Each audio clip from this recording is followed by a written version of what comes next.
Acho que Jesus nesse evangelho, ele deve ter perguntado, onde é que eu errei, né? Quem é que é mãe? Levanta a mão. Mãe, uma cena. Sabe quando você lavou, ou a pessoa que trabalha na sua casa lavou aquela roupa branquinha do seu filho, e você sentou, vem cá que a mamãe quer te contar uma coisa, bebê. Cuidado com a roupinha, lavadinha. Aí você vai na cozinha pegar um copo de água, a hora que você vê o seu bebê está rolando no chão. Dá uma vontade de fazer um cafuné. Assim, né? Ô, abençoado, eu acabei de te falar, eu acho que Jesus sentia um pouco disso. Porque ele estava ali fazendo milagres, sinais, curando, libertando, ressuscitando. Aí chegam os fariseus e dizem para ele, disseram no evangelho, né? Mestre, faz um sinal. Um sinal, semeiam do grego, quer dizer um milagre. Jesus deve ter falado, meu Deus não, né? Meu eu. Que ele é Deus, né? Não tem como ele falar meu Deus. Ele deve ter falado, esse povo não entendeu nada. É igual a mãe, como a mãe se sente, né? Falou para a criança, não adiantou nada. Você sabia que a gente que é padre também às vezes se sente assim? Sabia disso? Toda missa a gente fala, canta o salmo. Aí está lá o salmo, está todo mundo assim, ó. Tem um documento da igreja que chama Eclésia de Eucarístia, a igreja da Eucaristia, que fala da participação ativa da missa. Ativa, viu? Depois da comunhão, que é aquele momento especial que você acabou de comungar, né? Receber Jesus. A gente que é padre, tem vezes que eu falo, onde que eu errei? Você vai, catequiza e fala, depois da comunhão, que é aquele momento da pessoa fechar o olho e conversar com Jesus. Tem gente mexendo no celular, tem gente olhando para o teto, tem gente falando e ainda falando alto às vezes. Ou vontade de fazer um cafuné, igual essa mãe teve. Mas o padre está falando, brincando, mas é muito sério. Vamos prestar atenção na nossa postura como cristãos. Depois a gente fala, eu não sei porque as bênçãos de Deus não acontecem na minha vida.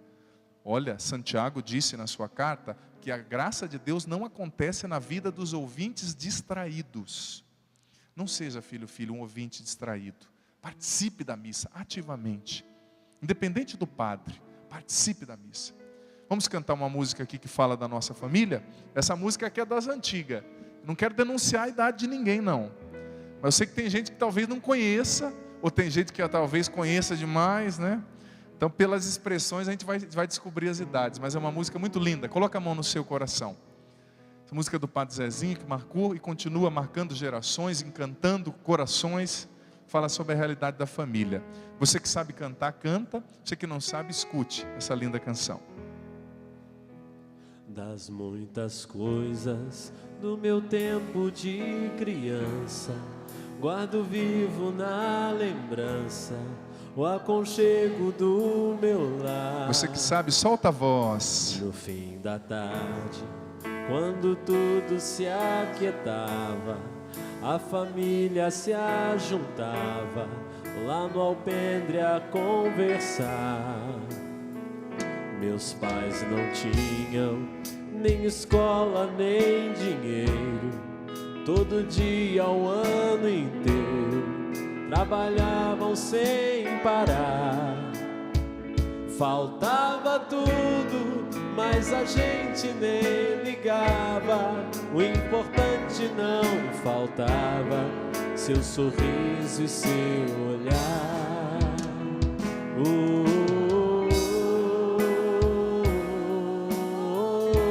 Cante isso.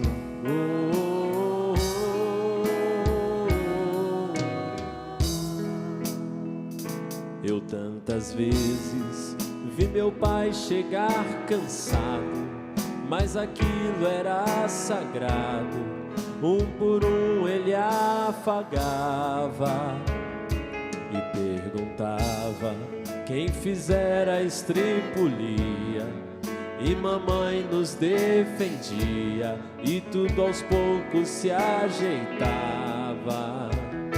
O sol se punha, a viola alguém trazia.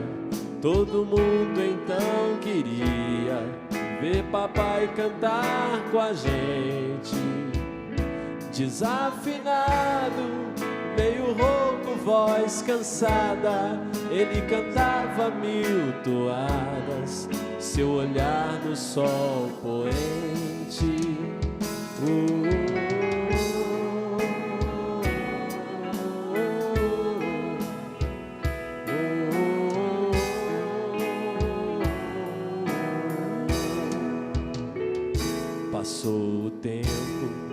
E hoje eu vejo a maravilha de se ter uma família, quando tantos não a têm. Agora falam do desquite, do divórcio. O amor virou consórcio, compromisso de ninguém. Há tantos filhos que têm mais do que um palácio, gostariam de um abraço e do carinho entre seus pais. Se os pais amassem, o divórcio não viria. Chame a isso de utopia, eu a isso chamo paz.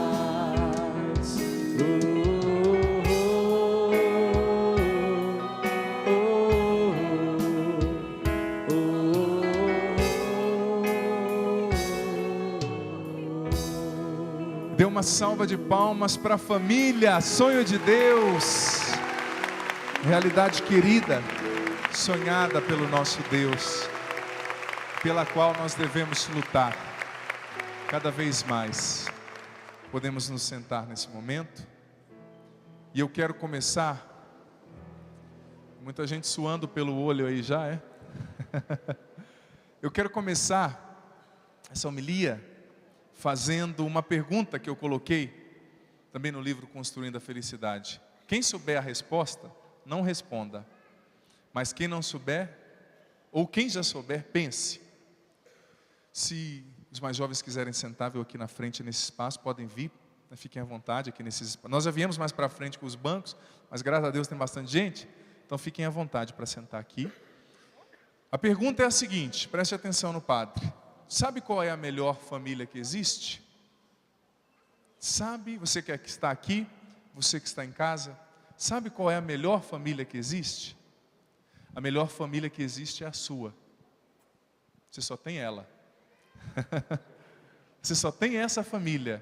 Padre, mas a minha família tem problemas. Que família não tem problema? Existem probleminhas e problemões.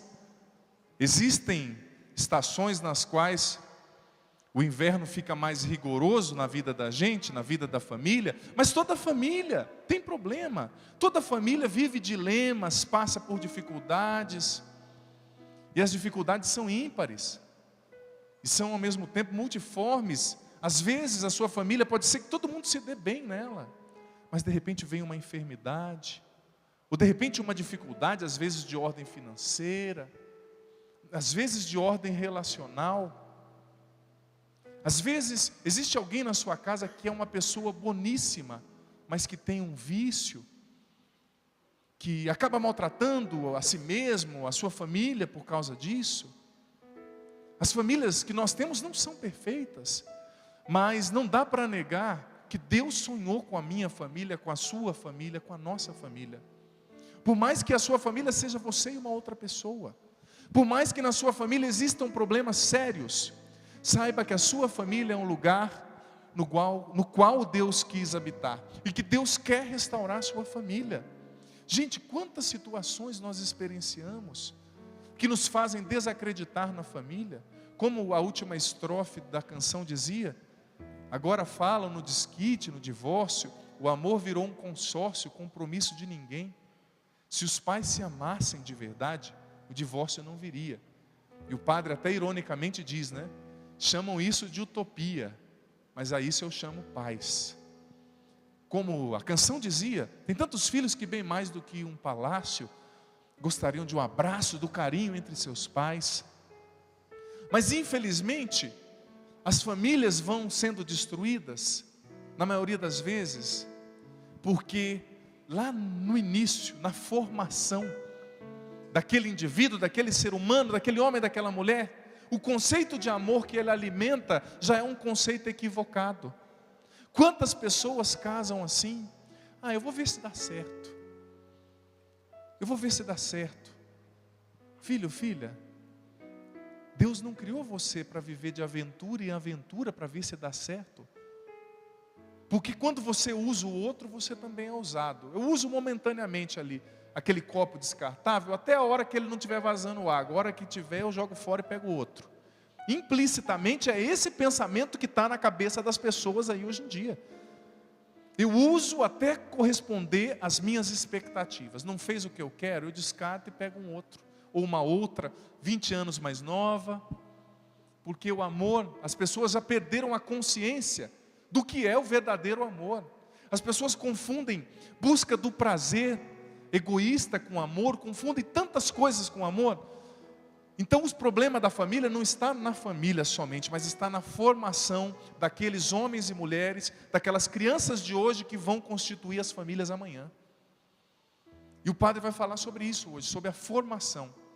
O título, o tema de hoje é viver, cultivar uma fé profunda, madura em família.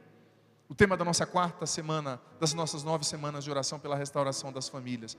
Tanto que nós deixamos os cestos aqui de oração na frente. O padre pediu para vocês trazerem os sobrenomes das famílias de vocês, que nós vamos, durante essa semana, deixar esses sobrenomes diante do Santíssimo, a semana inteira, vamos rezar. O padre vai colocar nas missas, pedindo a libertação, a cura das famílias de vocês. Eu deixei também pelo Facebook, pela página do Facebook, para que as pessoas que acompanham pela TV possam colocar, para que nós rezemos mesmo, para que as muralhas caiam na vida das nossas famílias, para que os nossos familiares, antepassados, descendentes, sejam libertos, curados e abençoados por Deus. Mas, filho, filha, vamos entender a partir da proposta litúrgica de hoje, como Deus quer nos formar e nos ensinar para viver a fé com maturidade e para viver o amor com maturidade, com profundidade e com verdade. Na primeira leitura, profeta Miqueias, é interessante que o profeta Miqueias, ele monta, é um estilo literário da época, que se usava nas profecias. O profeta Miqueias monta como que um processo, uma causa.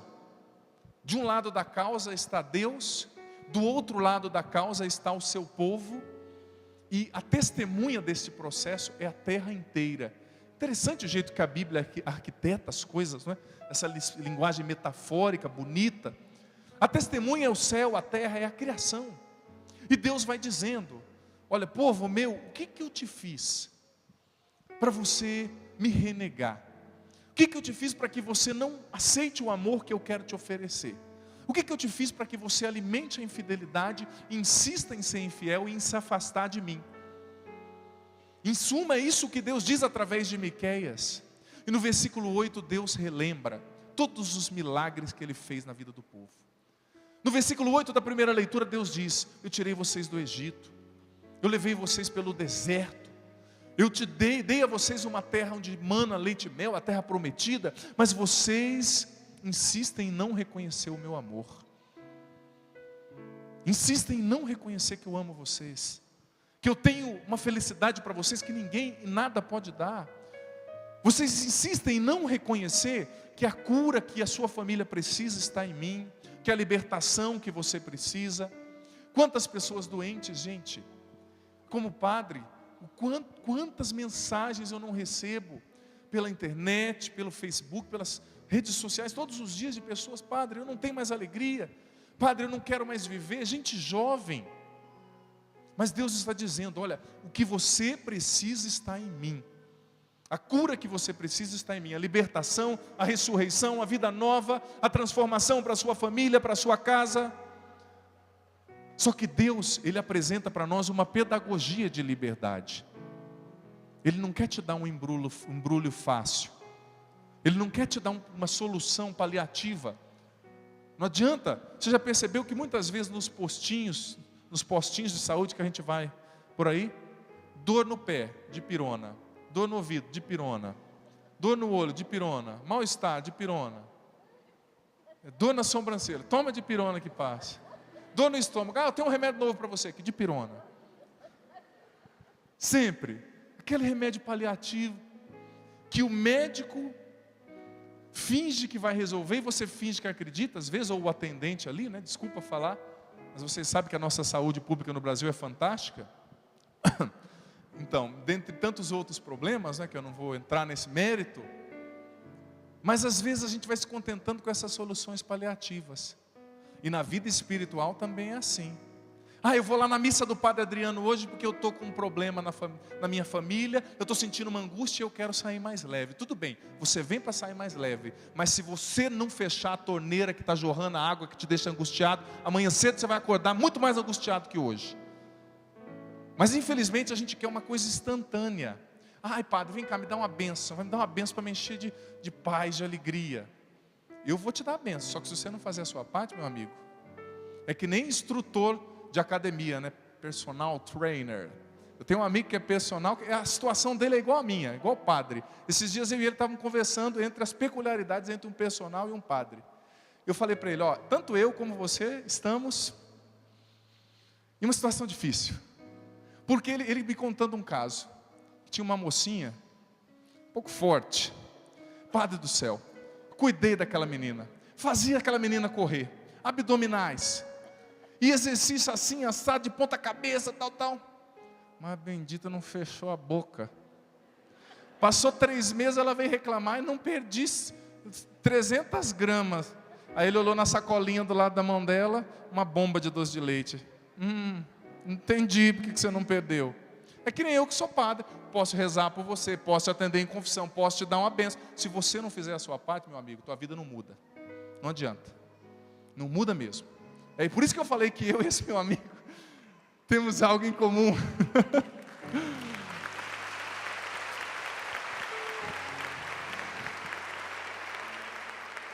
Os professores de educação física sabem muito bem o que o padre está falando, né? Não adianta, ele pode passar o exercício que for. Se a pessoa não fizer a parte dela, ela não vai emagrecer. Não vai definir, não vai perder a massa gorda e adquirir a massa magra, não vai tonificar, não vai fazer nada que precisa ser feito. E na vida espiritual, na vida da família também é assim. Não adianta que você busque somente uma bênção momentânea. É preciso que você faça o que só você pode fazer para que Deus tape as brechas na vida da sua família. Porque uma imagem para mim que mais define Deus é alguém que está sempre com as mãos estendidas, dizendo para você: você caiu, eu te levanto. A porta se fechou, vamos abrir juntos. Você está triste, eu quero te abraçar. Você não tem esperança? Eu sou a esperança que você busca. Deus nunca fecha a porta para você. Nunca. E Ele nunca vai desistir de amar você. Você pode estar no fundo do poço que Ele vai lá te buscar se você quiser. Padre, é que você não sabe o tamanho do vício que eu vivo. Não existe vício maior que Deus. Se você se entregar a Ele, lutar, fazer a sua parte, evitar o mal, você vai vencer sim. Você pode vencer. Mas é preciso fazer a parte que lhe é própria, a parte que sua, nesse processo. A leitura está dizendo: povo meu, eu estou aqui, o que vocês estão fazendo? Adorando ídolos, envolvidos em tantas coisas que não vão te fazer feliz, não vão alegrar o coração de vocês. E o Evangelho, gente, o Evangelho revela com maestria. Como eu disse, aquele povo, mais uma vez, estava pedindo um espetáculo para Jesus. Jesus, faz um milagre. Jesus, faz fogo cair do céu. Jesus, transforma essas pedras em pão. Jesus estava dizendo: meus filhos, eu sou o milagre. Eu sou a palavra do Pai encarnada. E eles falam de Jonas. Jesus fala para eles, né? Olha, eu não vou dar nenhum sinal para vocês, a não ser o sinal de Jonas. Jonas, o livro de Jonas era um livro muito popular entre os judeus na época de Jesus. O livro de Jonas era no Antigo Testamento o que a parábola do filho pródigo é para o Novo Testamento na época. Falava de Deus que acolhia os pagãos que retornavam a Ele, que o buscavam. A rainha de Sabá também era uma pagã que saiu da Etiópia e foi lá conhecer a sabedoria de Salomão. Jesus está dizendo: olha, eu sou maior que Salomão, eu sou maior que Jonas, e eu estou aqui e vocês estão buscando milagres. O que Jesus está dizendo implicitamente? Vocês estão mirando na direção errada. Vocês não estão entendendo quem eu sou e o que eu quero fazer na vida de vocês. O que Jesus está dizendo? Vocês precisam aprofundar, amadurecer a fé de vocês. Uma fé madura não fica buscando milagres. Uma fé madura não fica provando Deus. Ai, Senhor, por que isso está acontecendo? Uma fé madura não fica presa na angústia e na revolta de perguntar o porquê. Uma fé madura constrói uma outra pergunta: para que isso está acontecendo? Para quê? Com Deus a pergunta não é por quê, é para quê. Porque em Deus pode tirar um bem maior de tudo. até daquilo que é aparente desgraça, para te tornar uma pessoa melhor. Às vezes, gente, é preciso acontecer uma coisa ruim na nossa vida para a gente acordar. Às vezes é preciso acontecer, não que Deus mandou, não é isso. Às vezes o mal, na grande maioria das vezes, é consequência dos nossos atos. Mas às vezes a gente precisa passar por situações difíceis para acordar e para entender que a vida é passageira. Quando vai vencendo uma geração, no sábado agora nós perdemos, o Brasil perdeu um grande escritor, um grande poeta, já saudoso, Rubem Alves. Quando você vê uma geração de pessoas que você admira morrendo, você não para refletir? Eu me ponho a refletir. Porque olha, a pessoa tenha sido bonita ou tenha sido feia, tenha sido boa ou tenha sido ruim, tenha sido gorda ou tenha sido magra, tenha acrescentado à humanidade ou tenha prejudicado a humanidade, um dia ela vai morrer. A vida está passando. A vida sua, a minha vida passa muito rápido. E o que eu estou fazendo com essa vida que eu tenho? O que você está fazendo? Que lugar Deus está ocupando na minha, na sua, na nossa vida? Qual é a qualidade da minha fé, da sua fé, da nossa fé? Jesus está dizendo, olha, vocês precisam ter uma fé madura. E sabe o que eu me recordei quando eu li esse evangelho hoje? Me recordei daquele provérbio judaico, muito bonito, que diz assim: primeiro dê ao seu filho raízes, depois asas. Primeiro dê aos seus filhos raízes. Seu filho, raízes, depois asas. Agora, infelizmente, às vezes a lógica é outra. A gente quer dar aos nossos filhos asas, só que eles não têm raízes. E o que vai acontecer? Vai acontecer que nem aconteceu com aquele avião, não é? Quero rezar nessa missa também pelas vítimas daquele avião lá na Ucrânia, não é? Da Malaysia Airlines, que foi atingida por um míssil. O avião vai cair, o avião da sua vida, se ele não tiver raízes. O que significa raízes na vida de um ser humano? Profundidade. Raiz é aquele que te finca na terra, é aquilo que não te deixa cair quando sopra um vento. Dê ao seu filho raízes, depois asas. Primeiro raízes. Gente, nós vivemos num tempo no qual, e é oportuno falar disso, nós vivemos num tempo no qual, principalmente na nossa vida em família, os pais hoje em dia, eles estão muito preocupados sim com a formação dos filhos. Mas infelizmente, na maioria das vezes, estão preocupados somente com a formação acadêmica, somente com a formação para ganhar muito dinheiro. Tem pouco pai e mãe por aí formando para ser um grande ser humano, mas estão formando para ser grandes profissionais. É importante, mas um grande profissional, se não for um grande ser humano primeiro, é uma árvore sem raiz, qualquer vento vai derrubar. E por culpa sua depois, pai e mãe, por culpa sua. Dê ao seu filho raízes primeiro. Depois a vida vai acrescentar a ele asas. E o que é dar raízes ao filho? Primeiro lugar, primeira raiz que o filho precisa aprender em casa com o pai e a mãe, raiz da fé. Mas não somente ensinando, ai padre, eu ensino meu filho que ir na missa é bom. Você vai? Ah, padre, dá uma preguiça. Eu ensino meu filho a fazer exercício físico. Você faz? Não. O filho, criança é esperta, né? Eu estava lendo um artigo de uma psicóloga esses dias que diz que a criança, ela fica como que esperando uma brecha no pai e na mãe. Observa, você percebeu, às vezes o gurizinho é pequenininho. Ah, mãe, deixa eu assistir TV, você e o pai ficam até tarde. Não é? Ele vai pegando tudo. Ah, se você ainda, eu estava lendo, nesse mesmo artigo dessa psicóloga, uma psicóloga da USP aqui de São Paulo, ela dizia 7 erros que o pai e a mãe não devem cometer na educação de um filho, diante de um filho. E um desses erros, eu achei muito engraçado, é não contradizer um ou outro, né? O pai contradizer a mãe diante do filho, a mãe contradizer o pai, porque o filho fica esperando. A mãe fala, não come sorvete que você está com a garganta ruim. Aí o pai bate o pé, só um pouquinho, bem. Deixa o menino tomar sorvete. Ele fala, é a brecha que eu esperava. Criança, meu amigo, eles são espertos. Aí a hora que ele vê aquela divisãozinha, não é nem por maldade, né? É um instinto. De repente, pai, a mãe deixa, você não vai deixar? E já começa a jogar aquela cisânia, né? Eu estou ficando de chato por meu filho, né? Então já vai perdendo a capacidade de impor limite. Aí quem se torna o formador da casa não é o pai e a mãe, é o filho. Tem muita casa por aí que quem manda na rotina da casa é o filho, e não o pai e a mãe. E eu não estou falando de imposição, não. Mas todo ser humano precisa de limite para crescer. Não poda um jardim, não, para você ver o que acontece. O que vai acontecer com esse jardim? Que uns dias vai estar cheio de gambá e tudo que você imagina lá. Porque onde o mato cresce desordenadamente, jardineiro nenhum consegue dominar. Só quando mete a tesoura.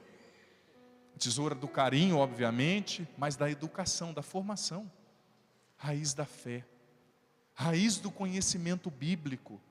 Quantas crianças, quantas pessoas que não conhecem nada da Bíblia, gente.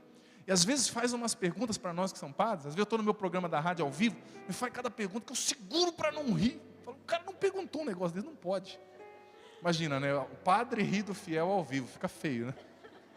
Mas que escapa assim, aquela risadinha, né? De leve.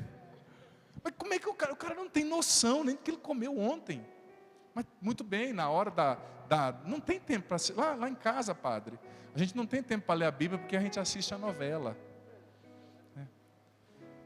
Desculpa, mas a gente vai elegendo algumas prioridades. O brasileiro é um dos povos do mundo que menos lê. Você sabia disso?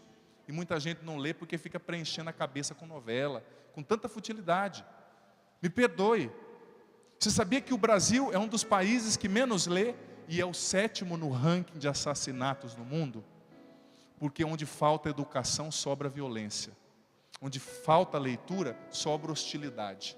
Se as nossas crianças assistissem menos novela e lessem mais, não precisa ser nem só livro religioso, não. Lessem literatura, lessem filosofia, lessem coisas engraçadas, contos. Nós teríamos um povo muito mais educado que pensaria 2 vezes antes de dar um tiro na cabeça do outro por causa de um relógio. Mas não é importante. A gente não dá raízes para os nossos filhos. E eu, como padre, não vou falar para você colocar o seu filho só para ler a Bíblia, não. Que ele leia a Bíblia, ele leia muito, mas que ele leia também outras coisas. E a novela, desculpa falar, ela não está preocupada em informar e nem em informar o seu filho. A novela quer colocar o que vai dar audiência, o que está na moda. E ela não quer saber se é certo ou se é errado. Ela quer criar uma trama, uma ficção, prender a sua audiência. Eu vou ser sincero, eu não assisto. Cada um tem a sua opção. Não assisto, não. O tempo que eu gastaria vendo a novela, eu estou lendo um livro bom, para alimentar a minha alma. Depois se falar, as coisas não mudam no Brasil, os políticos não mudam, as organizações não mudam. Vai mudar quando as nossas crianças tiverem raízes. Raízes na fé, raízes culturais, raízes em todos os aspectos, raízes nos relacionamentos. Só que a gente vai se acomodando a comer as migalhas que vão nos dando. E quando o padre traz um conteúdo na homilia, ai padre, você está falando muito difícil. Será que o padre está falando muito difícil? Ou será que eu estou acomodado e não busco ler, não busco entender um pouco mais a vida? Raízes. Existe um provérbio persa que diz a seguinte coisa: não construa um edifício alto sem antes edificar um alicerce bem profundo. Porque senão você vai passar a sua vida inteira com medo desse alicerce cair, desse edifício cair. Não construa a sua casa sob um alicerce fraco, frágil. Porque quando soprar o vento, ela cai. E nem se você olhar para trás e falar, padre, eu construí a minha casa num alicerce fraco, muito fraco, ainda dá tempo. Quando Deus entra, quando o Espírito Santo entra, tudo pode ser transformado. Mas é preciso buscar as raízes da fé e da profundidade, da maturidade na fé. É tão bonito quando uma família senta para conversar junto. Eu disse semana passada do diálogo. O pai, mãe, o filho, conversar sobre os relacionamentos. Sabia que o nosso jeito de amar precisa ser educado? Eu disse isso esses dias aqui, falando até do catecismo. Nosso jeito de se relacionar com as pessoas. Agora nós vivemos numa geração, me perdoe, que as pessoas acham que o único prazer da vida é comer, é beber e é o sexo desregrado. Depois morre porque comeu mal a vida inteira, porque bebeu, porque contraiu uma doença venérea e fala, amor, mas eu morri feliz. Será que não tem outra felicidade na vida, não? Será que a felicidade é só no estômago, como dizia São Paulo? Só no prazer? E a felicidade? E a alegria de construir um relacionamento verdadeiro, uma amizade verdadeira dentro da família, pautada no diálogo? E a alegria de viver uma vida saudável, de estar com a família, de vencer um próprio defeito. Gente, não existe alegria maior do que vencer uma própria fragilidade, sabia disso?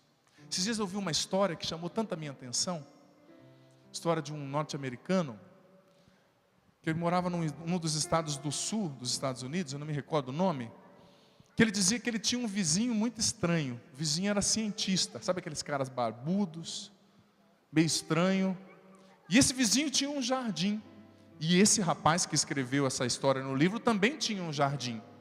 Todo dia de manhã, esse rapaz ia regar com água as árvores do seu jardim, e o seu vizinho saía para passear e não jogava uma gota de água nas árvores, as árvores novinhas crescendo. Passou um mês assim, 2 meses assim, o rapaz regando, e o vizinho cientista não regava nunca, não jogava água na árvore, não molhava a planta. De vez em quando ficava quente e ele não molhava. Depois de 6 meses ele não molhava, 1 ano. Depois de 1 ano e meio, o vizinho não resistiu, foi perguntar para ele. E a árvore dele estava crescendo. Ao que esse cientista respondeu: eu nunca joguei água na minha árvore, porque eu desenvolvi um estudo que me fez concluir que quando eu não jogo água na árvore, ela é obrigada a aprofundar sua raiz para buscar água lá embaixo. Aconteceu que depois de 3 anos teve um grande temporal que passou nesse lugar, as árvores regadas todas caíram, as que não foram regadas continuaram de pé. Pai, mãe, não queira resolver todos os problemas do seu filho. Deixa ele procurar água. Deixa ele aprofundar sua raiz. Porque daí não vai ter problema que destrua ele. Você também. Não queira que Deus te dê tudo de mão beijada. Não existe. Pode aplaudir. Se você entendeu.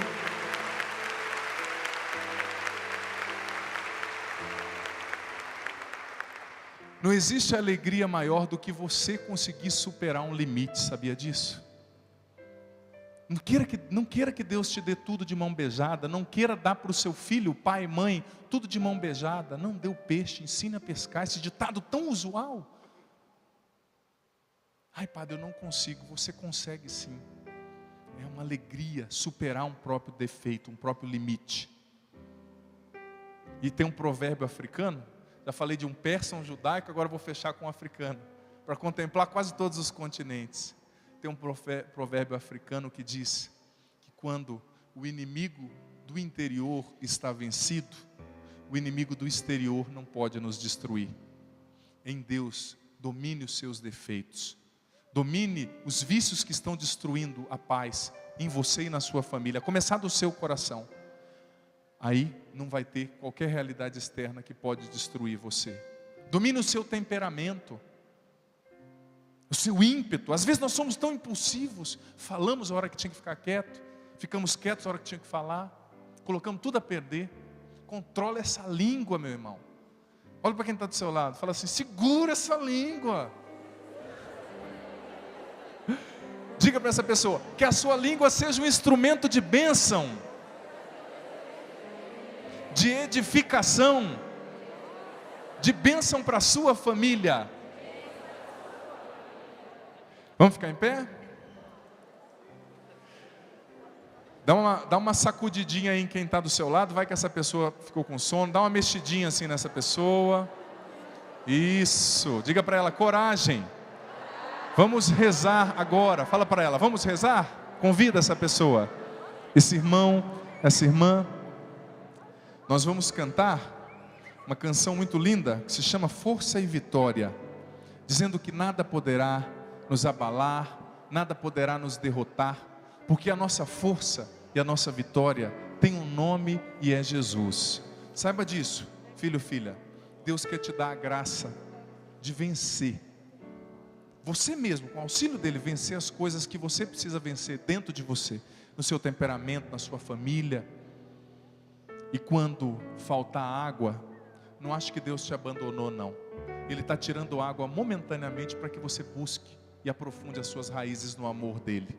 Na hora certa, ele vai fazer a chuva cair sobre você e a sua família. Amém?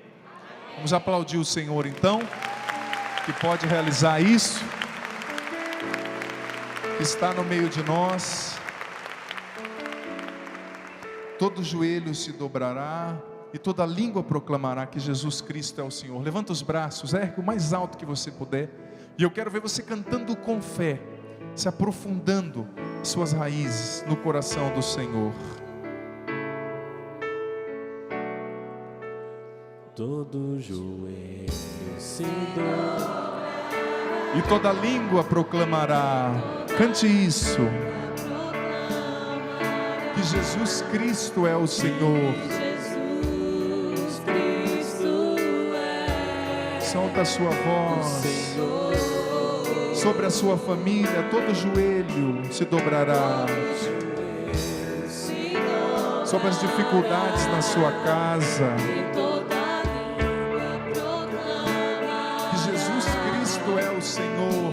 Jesus Cristo é o Senhor. Erga bem os braços e proclama: nada poderá me abalar. Nada poderá me abalar. Nada poderá me derrotar. Nada poderá me derrotar. Pois minha força e vitória Minha força e vitória tem nome, é Jesus. tem um nome, é Jesus. Solta a voz.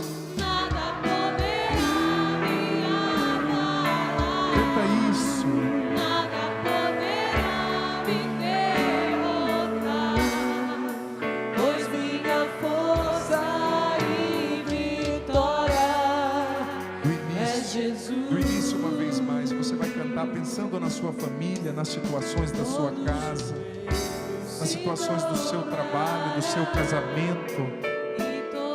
Jesus pode libertar, curar, transformar, restaurar sua família. Cante por aquela pessoa que está longe de Deus, rebelde, no vício. Cante. E toda língua proclamará que Jesus Cristo é o Senhor. Que Jesus Cristo é o Senhor. Os braços bem erguidos, nada poderá me abalar. Acredita nisso. Nada poderá me derrotar. Nada poderá me derrotar. Pois minha força e vitória Pois minha força e tem nome, vitória é Jesus.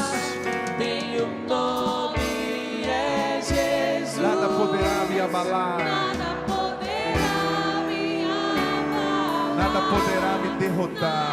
Nada poderá me derrotar. Pois minha força e vitória Pois minha força e vitória é Jesus. Fique com seus braços erguidos agora. Antes de nós cantarmos o nome de Jesus, eu quero que você pense: qual é a muralha na sua vida, na vida da sua família, que hoje precisa ser derrubada pelo poder do nome de Jesus? Qual é a enfermidade? Qual é a situação de desemprego, de desarmonia relacional no casamento? Quem sabe o seu filho que está preso, que está nas drogas, que está doente, que está vivendo uma vida errada na prostituição? Qual é o mal que se levantou sobre a sua família? Jesus, nós vamos cantar agora o teu nome, e eu te suplico, Jesus, como sacerdote, como padre, que nesse momento que nós cantarmos o seu nome, como igreja, como assembleia, que o Senhor liberte a nossa família, Jesus, de todo mal em teu nome. Que o Senhor liberte a nossa família de toda maldição, de todo julgo, de toda contaminação espiritual, de todo vício, de todo julgo de adultério, de vício. Que o Senhor cure os enfermos na nossa casa, que o Senhor tape as brechas na nossa família, que o Senhor reconstrua os laços matrimoniais, que o Senhor faça o perdão acontecer entre o esposo e a esposa, entre o filho e o pai, a filha e a mãe.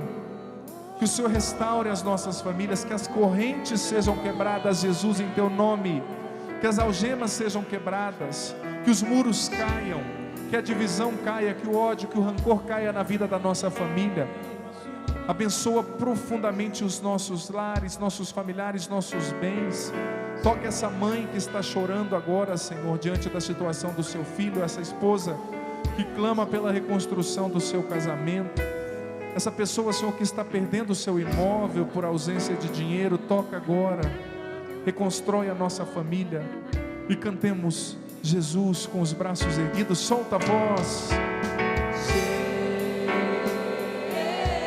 Canta esse nome poderoso, que liberta, que cura, que salva, que transforma. Jesus.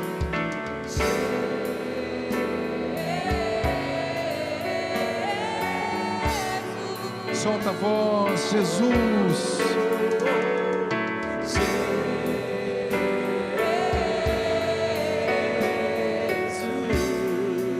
Esse nome tem poder, cante.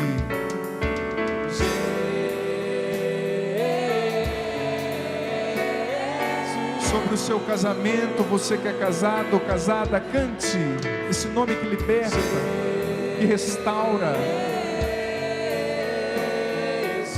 Sobre as pessoas enfermas na sua família, seus conhecidos doentes, cante.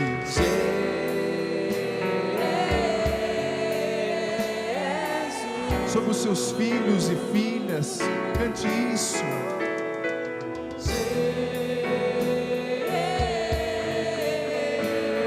Sobre os seus pais, tios, avós, o avô, a avó, cante. Restaura, Senhor, a nossa família, a nossa casa. Cura os enfermos na nossa família. Nada poderá me derrotar. Acredita nisso. Nada é mais forte que Jesus. Pois minha força e vitória tem um nome. Só você cantando isso agora, solta a voz.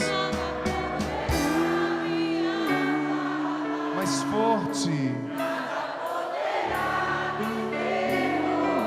Pois minha força e vitória é Jesus.